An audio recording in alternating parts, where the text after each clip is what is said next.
ఆనియన్స్‌లోకి రవ్వ వేసి చేసిన ఈ రెసిపీ ఇంటిల్లిపాది ప్రతి ఒక్కరికి నచ్చుతుందండి. అంత టేస్టీగా అయితే ఉంటాయి. ఈ రెసిపీని అయితే చాలా ఈజీగా చాలా త్వరగా చేసుకోవచ్చు అప్పటికప్పుడు. ఇంకెందుకు ఫ్రెండ్స్ ఆలస్యం, ఎలా చేయాలో ఏంటో అనేది వీడియోలోకి అయితే వెళ్ళిపోయి చూద్దామా మరి. ఇంకా ముందుగా ఒక మిక్సింగ్ బౌల్ అయితే తీసుకొని ఇంకా ఈ చిన్న బౌల్ నుండి అయితే బొంబాయి రవ్వ అయితే వేసుకోవాలి. అదే సోజీ రవ్వ, ఉప్మా రవ్వ అంటారు కదండి, ఆ రవ్వనైతే అయితే ఒక కప్ వేసుకోవాలి. ఇంకా ఇప్పుడు ఇందులోకి ఒక 2 స్పూన్ల దాకా శనగపిండిని కూడా వేసుకుంటున్నా. ఇంకా మొత్తం ఒకసారి ఇలా బాగా కలుపుకొని ఇంకా ఇప్పుడు కొద్దిగా వాటర్ అయితే వేసుకోవాలి. ఇలా కొంచెం వాటర్ అయితే వేసుకొని బాగా కలుపుకోవాలి, ఇక్కడ ఉండాలి లేకుండా.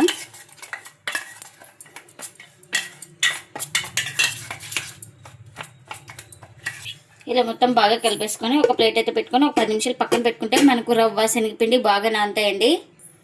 నేను ఇక్కడ ఒక పెద్ద సైజు ఉల్లిపాయ అయితే ఇలా పొడవుగా కట్ చేసుకున్నాను. ఇప్పుడు ఇలా బాగా ప్రెస్ చేసుకోవాలి. ఇలా ప్రెస్ చేసుకుంటే బాగా పొడి పొడి అయిపోతాయి కదా ఆనియన్స్.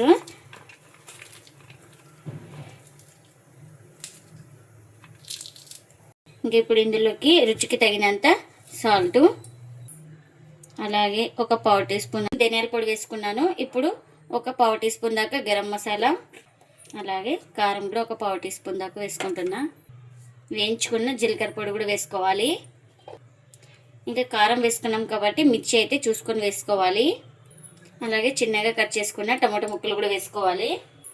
ఇంక ఇవన్నీ వేసుకొని ఇలా బాగా ప్రెస్ చేసుకోవాలి. మనకు ఆనియన్స్కి బాగా మసాలా పట్టాలి. ఉప్పు, కారం, మసాలాలన్నీ బాగా పట్టేలాగా బాగా ఇలా ప్రెస్ చేస్తూ కలుపుకోవాలి.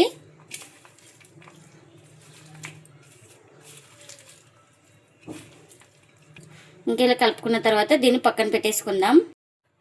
ఇంక ఇప్పుడు ఒక 10 నిమిషాల తర్వాత అయితే చూపిస్తున్నాను చూడండి. రవ్వ అయితే మనకు బాగా నానింది కదా. ఇప్పుడు ఇలా మొత్తం ఒకసారి స్పూన్ తోటి బాగా కలుపుకుందాం. ఒక గరిటె పిండి కూడా వేసుకోవాలి. అదే గోధుమ పిండి అయితే వేస్తున్నాను నేను ఇక్కడ. ఇంకెప్పుడు కాస్త వాటర్ అయితే వేసుకొని బాగా కలిపేసుకోవాలి స్పూన్ తోటి.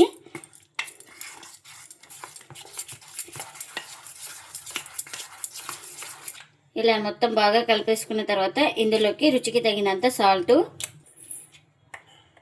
అలాగే ఒక 1/4 టీ స్పూన్ దాకా పసుపు, చిన్నగా కట్ చేసుకున్న మిర్చి, అలాగే టమాటో ముక్కలు, ఇంకా చిన్నగా కట్ చేసుకున్న ఆనియన్స్ కూడా వేసుకోవాలి. ఇంకా ఇవన్నీ వేసుకొని మొత్తం బాగా కలుపుకోవాలి.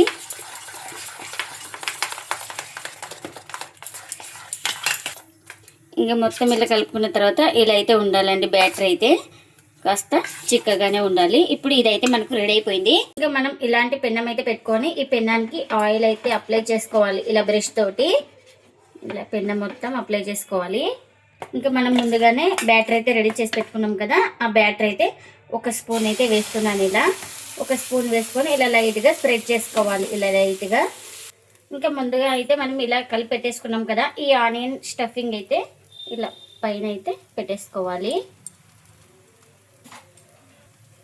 ఇలా స్టఫింగ్ పెట్టుకొని ఇలా లైట్గా ప్రెస్ చేసుకోవాలి. బాగా ఇలా ప్రెస్ చేస్తే బాగా అతుక్కుంటుంది. ఇంకా ఇలా ఒక సైడ్ కాలిన తర్వాత నిదానంగా మరోవైపు అయితే టర్న్ చేసుకోవాలి. ఇలా టర్న్ చేసుకున్న తర్వాత మనం ఇష్టం ఉంటే ఆయిల్ కానీ బటర్ కానీ ఏదైనా వేసుకోవచ్చు. నేను ఇక్కడ ఆయిల్ అయితే వేసుకున్నా, మీ ఇష్టం అండి. బటర్ అయినా గీ అయినా ఏదైనా వేసుకోండి. ఈ సైడ్ కూడా బాగా కాల్చుకోవాలి. ఇంకా చూడండి ఇటువైపు కూడా బాగా కాల్చుకున్నాను, చూపిస్తున్నాను చూడండి మీకు. ఇలా బాగా కాల్చుకోవాలి, మంటను లో ఫ్లేమ్లోనే పెట్టుకొని కాల్చుకోవాలి. ఇదైతే రెడీ అయిపోయింది. ఇలా రెడీ అయిపోయిన దాన్ని ఇంకా ఒక ప్లేట్లోకి అయితే తీసుకుంటున్నా. ఇంకా మరొకటి అయితే చూపిస్తున్నానండి. ఇంకా ఇలా పిండి వేసుకొని లైట్గా స్ప్రెడ్ చేసుకోవాలి. ఇలా